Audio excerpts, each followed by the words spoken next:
about these stories that came out that you've got cancer and lung cancer, and then you were poisoned, and these matrix attacks. Yeah. So are you planting these stories? No. Are they making these things up? No. So the cancer thing is interesting because by Romanian law, every 30 days to extend the arrest, there has to be new information. They can't extend the arrest based on the previous information. So they put together all this garbage case and arrested me for 30 days. To keep me another 30 days, they have to find something during that 30-day arrest period to keep me for the second month. But of course, there's nothing to find. So when I was having medical scans in Dubai, a scar, a dark spot was identified on my lung. And I had follow-up tests booked for February.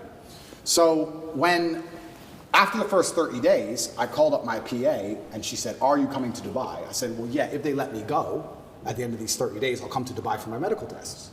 They took that conversation and shown it and used it in court, saying I'm trying to flee the country and trying to escape the judicial system as motivation for the second month's arrest. And the judge agreed and locked me in jail because I said that I would go to a medical appointment if I was free. And they used that as proof I'm trying to run because they had nothing else. And the judge agreed it for some reason and kept me in jail. Then everything in Romania leaks. So it leaked that I had this medical thing in Dubai, I had a problem with my lungs. And then there's a hospital here, and I decided to go to the hospital here and have it looked at, because although I was not concerned, I thought, you know what, although it's difficult to do procedures in jail, I have time for once in my life. So I decided to go to the hospital here in Romania, and Romania does have some private healthcare, which is actually very high quality. It's not as poor as people think it is. And I went to a private hospital, and I knew it wasn't cancer. I knew it wasn't. I sat down with the doctor and said, "We're really concerned about this dark spot in your lung." I said, "It's not cancer." He said, "How do you know?" I said, "That's just not my life path. It's not my story." You told him that? Yeah. The doctor was like, "Okay, but we have to investigate." I said, "We can investigate, but it's just not my story. It's not cancer. I have 0%. When BBC came, did you have guys like watching every move they were making? You had to almost put like one-on-one, right? Somebody's watching everything they're doing. Everything. You have to do it, right? You can't be, you have to be overly paranoid and skeptical with these guys. If they want to hear about, Ricky Tang's crime lord, if they want to hear more about the crime syndicate in Hong Kong, I can tell them all about it because Carter and Lee is going to get it under control. I mean, this is the thing. This is actually a really interesting point, which I'll go into before I finish the lung story. So I went to the doctors here. In Romania, everything leaks. It leaked out to the press. I had this mark on my lungs. I was supposed to go to Dubai. They denied me going to Dubai. They said that's enough reason to hold me and keep me in jail, which is absolutely insane, all because I had a phone call about a medical procedure. It's crazy. But they were always going to keep me anyway and find some reason. I went there. I had a bronchioscopy. Have you ever had one of them? Bro. I wouldn't call it painful, but it's certainly horrible. So they put a camera in your lung. So it's down your throat, but it's in your lung. It's not down your throat, it's into the airway. So you're trying to vomit and you're trying to cough, and you can barely do either, and they're moving this camera around inside. It's extremely unpleasant. It sucks. I had it 3 years ago in Dallas for the whole allergy thing. Did you have a bronchioscopy? Yeah, they had to knock you out. It's terrible. Yeah. You've had the same procedure. Absolutely. Were you awake or asleep? No, they gave me anesthesia, so I was asleep. Oh, bro, here. What were you? I was awake, wide awake. Yeah. Oh, I was wide awake. Sounds exciting. Yeah. They gave me this, they tried to numb your throat a bit, and then they gave it to me. And the doctors all around me. It's kind of interesting because when something is in your mouth and you're choking, you want to grab it, right? So you're on a chair and you're like tied to the chair, so you can't move your hands. So you're like tied to the chair and you're like this, and they put this thing down your throat, this camera, and you're trying to vomit and you're trying to cough, but they can't move the camera when you're coughing. So even the armed guard who took me, the police officer, the guy, he was in the corner of the room, and even he was, I could see on his face, he was like, "Fucking hell." And I don't even want to reenact it because it's probably so horrible to look at, but you're just, like you're trying to vomit, you're trying to cough, your face is bright red, you can't breathe, and they're like, "Stop coughing, stop coughing, stop coughing," and you have to try and stop coughing for like 2 seconds so they can adjust the camera a bit. It's the worst 20 minutes of my life. It was horrible. They finish that and they go, "Okay, well the good news is there's precisely 0 smoking damage on your lungs, and your lungs are perfect, but the lesion, whatever it is on the outside of your lungs. It's not on the inside of your lungs. We couldn't see anything." So I completed that procedure, went back to jail. That was a nice evening. Horrible. Anyone who has a bronchioscopy, yeah, go to sleep. Don't stay awake. Horrible. Then they said we have to find it. We have to get a biopsy from the outside of your lungs.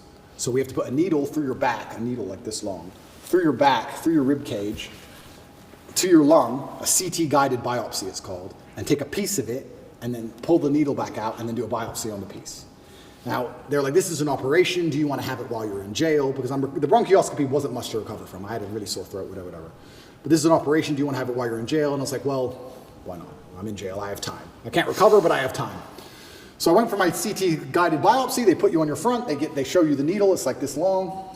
And then they stick it in you, and then they scan you with the biopsy, and they try and see where the mark is, and they adjust the needle, and they scan it. It's like 30 minutes of them shoving this needle in you, trying to get to the right point.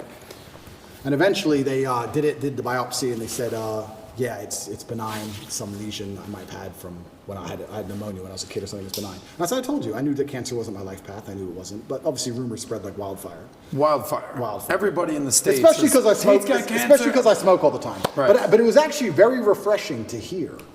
I have zero smoking damage on my lungs. Zero. I was like, there's zero? I mean, I'll accept a little bit. I'll take a little bit. But I think it's because I train every single day. I work out every single day. I train hard every single day. And I think, you burn it off. A couple cigars here and there are not a big deal. It's not cigarettes. I think cigars are better than cigarettes. I also believe nicotine is a super drug, so I'm not going to stop. I think nicotine and caffeine. A super drug? 100%. What does that mean? Nicotine and caffeine are what I run on. 100, that's all I run on. Coffee's for closers, bro. Tell him. I'm the only one that drinks coffee between the two of us. Oh, really? By the way, you know who talked about nicotine? Tucker Carlson talked about nicotine, right? Have you seen that when he talks about nicotine, where he starts his day off with nicotine? Fire, 100%. Fire blood. I have about 10 to 15 cups of coffee a day and 2 or 3 cigars a day, and I only eat once a day. And it's funny because people look at my 10 to 15 cups of coffee a day minimum. Wow. But you don't do drugs. Zero drugs. You'll have a sip of alcohol every once in a while. I used to. I haven't had alcohol in 9 months. I've quit. But you're running on caffeine and nicotine. It's It's funny because people look at my physique when I put pictures up and they're like, what's your meal plan? I'm like, bro, cigars, coffee. Coffee and cigars. Coffee and cigars. I eat once a day. What time? I eat dinner only. That's it? Only eat dinner and 18. So you do intermittent fasting for Every day. 18 hours? What? Yeah. And 80 to 90% of my calories are meat. That's it. I'll just have like 3 steaks for dinner.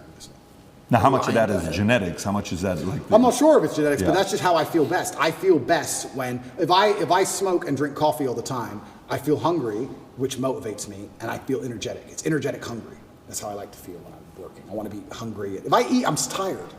Life's too good if I eat. I'm in my mansion. I've just eaten.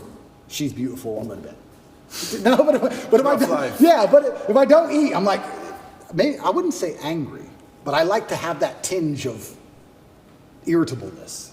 Does that make sense? I don't know. Maybe I sound crazy. It's how I get things done. It's how I get life done. It's just how 12 cups of coffee a day, 3 cigars, and you eat once a day. That's right, yeah. And you train every day. I train every day, yeah. And it's working. Working for you. It's how I feel best. I don't know if you wrote a book on Tate's diet, if that book would do well. Well, this is interesting because I had a blood test when I was in hospital for all these things, and my testosterone level, I'm not going to pretend to be an expert on male hormones because I'm not. I don't understand them. I don't know what measurement it's in, but it was between 9 and 27 is the testosterone level, the mark. It can be between 9 and 27, the normal range. I've never taken a steroid in my life. I don't inject anything. I don't take any pills, nothing. And I was 32. I was above the normal scale, and I'm 36 years old. It's supposed to be going down.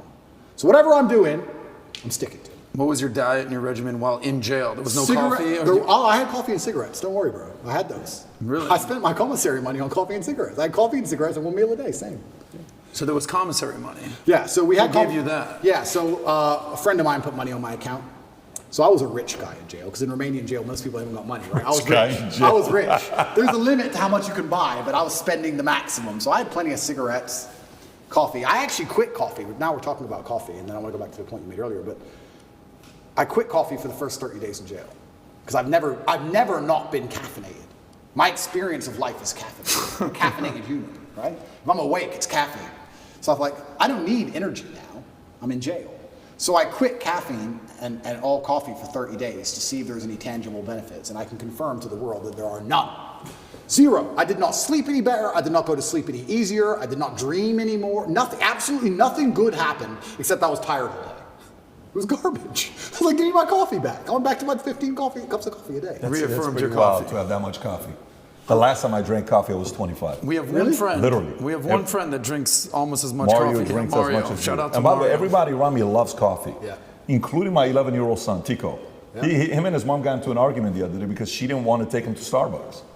He's like, what do you mean? It's like, I want some coffee. He's like, you're not having coffee at 11 years old. Anyways, but it's working for you. It's working for your body. Correct. Sometimes when you find a diet or a combination that hits your body well, you'll know it, you'll feel it. And you have to know your body the best. Correct. I think there's no perfect diet for everybody. I agree. Everyone's slightly different. I agree. And that's just, and I think you are what you eat to a degree, and it also depends the mental model you want to operate under. If I wanted to operate under comfort, I certainly wouldn't eat the way I eat. I do it because I particularly want to operate under a degree of irritability and high energy and hunger. I like feeling hungry. I don't like feeling full. I like being hungry all the time. Connect is an application which allows you to take a minute to connect with influencers from all around the world.